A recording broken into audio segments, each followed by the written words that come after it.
Daoist Podcast is gratefully brought to you by our beloved sponsors SolarMe, Solar Laptops Minnesota.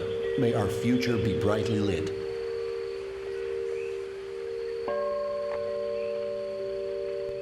Okay, so welcome back to our short one-on-one Daoist podcast, where we explore the boundaries of art, politics, and decentralization in the world of crypto. My name is Budala, and we are not here to give financial advices or talk about the latest trends in technology. We're here to question the ideology and goals that come along with the new industry. So, well, I still can't believe it. We have an extraordinary guest with us this time, a successful and controversial artist and entrepreneur, the Miha Artnak. Although he may not be known to the Western world as much, in the East, he is considered one of the most important conceptualists of our time. So we are honored that he took the time for us. But before we start, a little more background. So here we go. In 2001, he co-founded the infamous collective The THX Crew, still considered a giant in the graffiti and street art world. In 2013, he co-founded the internationally acclaimed design studio Liu Jie, which he still runs today. He has been exhibiting and performing as an artist for the last 20 years. His work is seen all over the world, basically, and his latest art performance, called Pollutism, has become a global movement as a radical response to the industrial pollution. So he achieved proper recognition in the crypto in 2017 when he sold his Dove and Peace painting to the Asian Investment Bank made of pigeon droppings for 5,000 ethers, saying, "They told me not to do bullshit." Okay, the following year, he set up the world's first Bitcoin city. In this experimental project, even today, all transactions take place in cryptocurrencies and question the applications in the upcoming financial revolution. Hi Miha, it's fantastic having you on the show. How are you? Doing well, thank you, Budala. You know, I've been a listener of Daoist for a while and have been impressed with all the content you're putting out there. So thank you for having me. Our pleasure. As always, we ask the questions we have chosen on our Discord. And the first one, of course, is mine. Your upcoming project is the revolutionary NFT collection called Flat Fiat. Okay, so why did you decide to make the Flat Fiat? I did it for the money. No, Go figure. No, really. It should be decentralized. I also draw attention to the potential hyperinflation that may occur due to central banks' additional printing of money.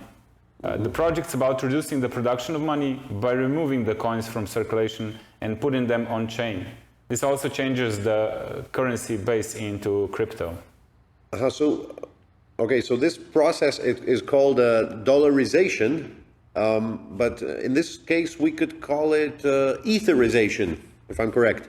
Yeah, nice. You could say that. By symbolically destroying the fiat, I'm adding artistic value, hopefully, and therefore retaining or even increasing the value on the long run.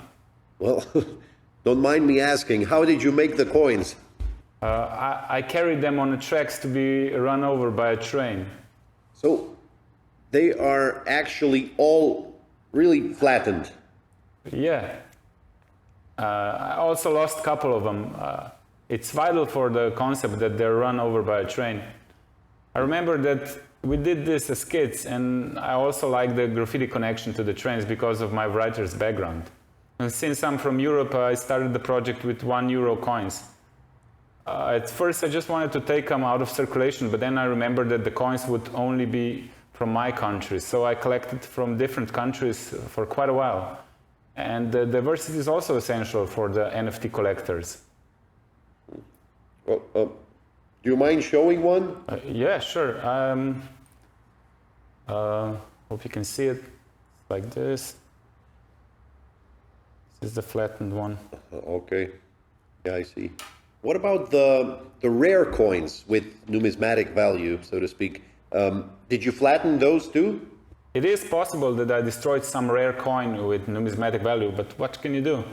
I bet that there are a lot of them still circulating, and we overlook them every day. But the concept is still burning fiat money that is in circulation and preventing hyperinflation from happening. Okay, so but you're only doing the euros, basically. Well, no. Actually, the project will include all current currencies eventually. For instance, I wanted to start the collection with the #1 coins in all currencies, like euros, dollars, pounds, yuans. And I never thought that USA has also a $1 coin. Nobody uses it, but it does exist. It's super hard to get them $1 coins, so I had to go to states where they were really rarely used. And I went there to bars to exchange money, but I'm also collecting Chinese yuans and English pounds now. I will probably expand the series of flat fiat, maybe even to 50 cents or 2 euros. Depends if I don't save the hyperinflation from happening, I should burn more fiat. Okay, quite a scheme you got there. But tell me, what are your expectations from the whole project? Well, to be supported by crypto maximalists, because by doing so they support the financial revolution and its propaganda. I also expect more and more people to do this if the project is successful, because it will inspire people to destroy money to get more money. I can't believe I just said that out loud. But tell me, Miha, do you think that financial revolution is possible? Yeah, you have to be optimistic and proactive. Otherwise, it's status quo or existing ideology convinces you that nothing's possible. But everything's possible, but that doesn't mean you can do everything. We need to talk more, help each other, and question the existing power relations and the current system. I agree on that. In 2017, if I'm correct, you sold a Dove and Peace painting for 5,000 ETHs. Was that artwork sold as an NFT? Well, no. At the time, we only agreed to pay in crypto, but it was all over the news. People were calling it a game changer. However, I did start adding NFTs as the counterpart of all my purchased material artworks, just to prove its authenticity and provenance. What did you do with the money? I invested it in Bitcoin City. I'd like to stop right here. I've been to BTC City myself, and I really think you did a marvelous job. But did you have DAO in mind when you first started? You could say that now, but at the time I was thinking more about basic income, equal opportunities, circular economy, and direct democracy. I wanted to run an experiment, and it worked out better than I expected. Today there are more than 26,000 Bitcoin citizens. Imagine it as a smaller city surrounded with nature, without a central leadership, no room for poverty, solidarity as the main value, and healthy entrepreneurship voted by the citizens.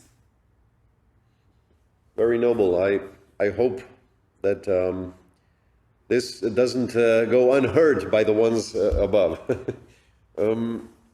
I saw you made flags for all the planets of the solar system and of course the Earth. Why didn't you put these flags on NFT, for example? Well, the project is kind of open source and I would not involve ownership in this concept. The design is also continuation and an iteration of a design made by James W. Cadell back in the 70s, and before him John McConnell also did his version. So although at the time when Serge and I were developing this, we didn't know that yet. The collective subconscious is funny sometimes. This project opened a big question for me and my authorship and the necessity for it. I think such an idea must be available to everyone. The concept of planetary civilization has been also with us since 1964. These are all optimistic attempts of achieving global peace and prosperity for all, not just for a few. Okay, so what will be the future, by your opinion, the future of crypto, DeFi, and the NFTs? Well, it probably exists in parallel universe, and many people will play double agents, but monetary maximalism is inevitable. Countries will adapt, ban, tax, and so on. With each new generation, however, we will learn something new about the coming financial revolution. I think there's still a lot of room for innovation, especially in systemic changes. It's not so much about entrepreneurship, it's more about politics and game's new rules. The same questions will arise in metaverse.